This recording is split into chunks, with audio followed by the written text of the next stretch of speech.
I swear that the actor that plays Homelander, that's half of his job playing Homelander.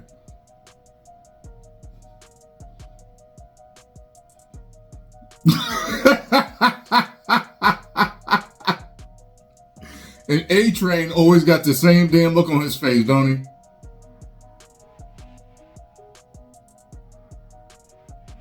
Like a little kid that just got punished. So,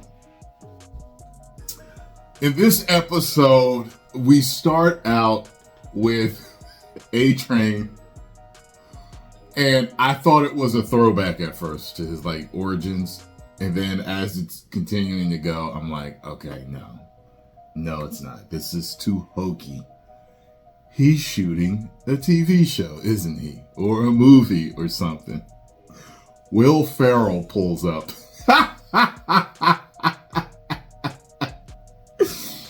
A-Train is playing the underprivileged kid with talent from the ghetto that's selling drugs on the corner. And the coach comes looking for him. You know, the coach that saves his life by motivating him and getting him out of the ghetto. That type of stuff. It's so funny, man. That whole thing. Everything with the director. And like the director even corrects him because he says something proper. He says it properly. And he corrects him that you're supposed to say it like that. Yo, I love seeing Will Ferrell in this, man. Will Ferrell is hilarious, man. So, after that, basically, I mean, you know, I keep forgetting his name, but, you know, skinny white dude. His dad's still sick, but mom's there now, and apparently mom has been talking to dad, and he's made her power of attorney and all this other stuff, right? Billy Butcher gets kicked out the club. He's not one of the boys no more, mate. And Homelander's son is now being prepped to be Homelander's son in the public. And they want to set up this whole thing where he saves people, but it's going to be a fake save. And as soon as I'm watching them, I'm like, okay. This kid is going to slip up and kill this dude by accident. Because the stunt coordinator is telling him, okay, you know, come the real day, you're going to throw me for real, okay? All right. And mom's like, oh God, this is going to go badly. This is going to go badly. Meanwhile, the smartest person in the world, black chick, she's telling them what to do, basically. How to do the story properly because they're not doing it right. And she has to tell Homelander off again, and he's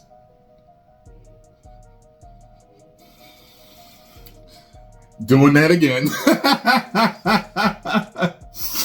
And she has a run-in with the chick that's Homelander's handler in the elevator, along with Aquaman. And she talks to Aquaman real dirty. The chick that's Homelander's handler. And she basically, she listen, the black chick throughout all this, she's manipulating everybody. She's running this now. Like, it's interesting.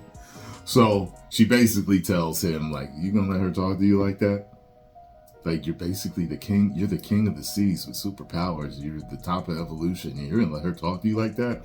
He runs into her later and scares the piss out of her. Lets her know exactly who's in charge. She's as scared of him as she is of Homelander now. Yeah. So we got that. Now, they run this operation at like this whole conspiracy theory Comic-Con type thing. Before that, anyway, before I get to this, because yes, it ends up happening. Homelander's son kills the dude. They don't do it the way they were supposed to do it. and he tells him to push the guy or throw him, and he throws him all the way down the street, splatters him against the wall. I told you it was going to happen. The kid's traumatized, and Homelander later is trying to give him a milkshake and try to explain to him that humans are nothing, they're our toys, and takes the milkshake from him. I'm like, oh God, he's disciplining him. Because Homelander usually is trying to get on the kid's good side and get the kid to love him. But now I'm like, oh, he's actually trying to do some good, evil parenting. But anyway, while they are at this rally, the conspiracy theory chick you saw before is working with this guy that can make copies of himself. Every episode has something absolutely disgusting. I know they must have a name for it. They must be like, well, what's the gross out scene for this episode? Like, they must have something on set for this stuff.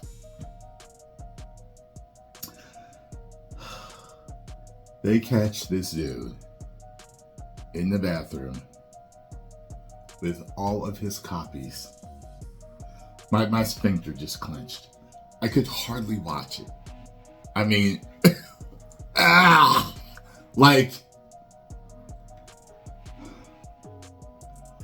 Human Centipede style. If you don't know what Human Centipede means, look it up.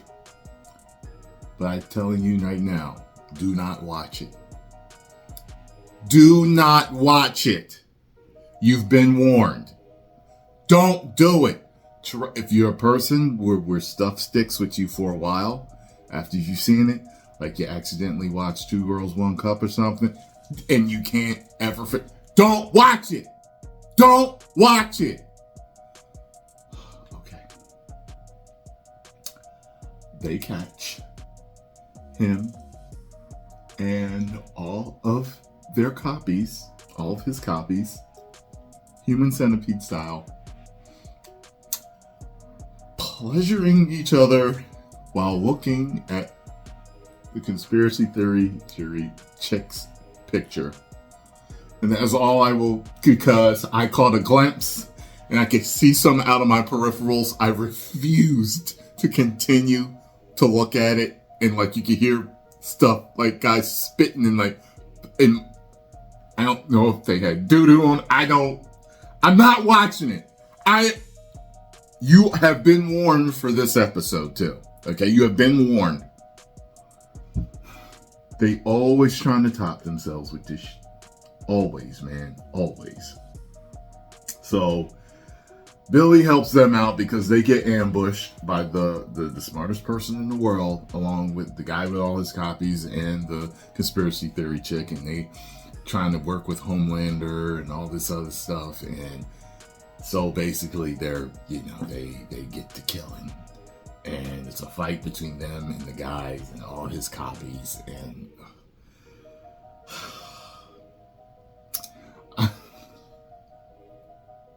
by the way, people have said that I've heard that they're going to get extra political in this. Even the Homelander actor has says like he basically doesn't care if people have a problem with it. Watch your words, sir. The fans can be quite venomous. But in this episode, like every conspiracy theory that you can think about that's been said in the past few years, except with a few left out, are mentioned. So, and they're made fun of and all that stuff. So take that as you will. You have been warned. This episode for me, 3 out of 5 woos. That's above average entertainment. By the way, you found out that the French dude killed his gay lover's family. 10 million subscribers.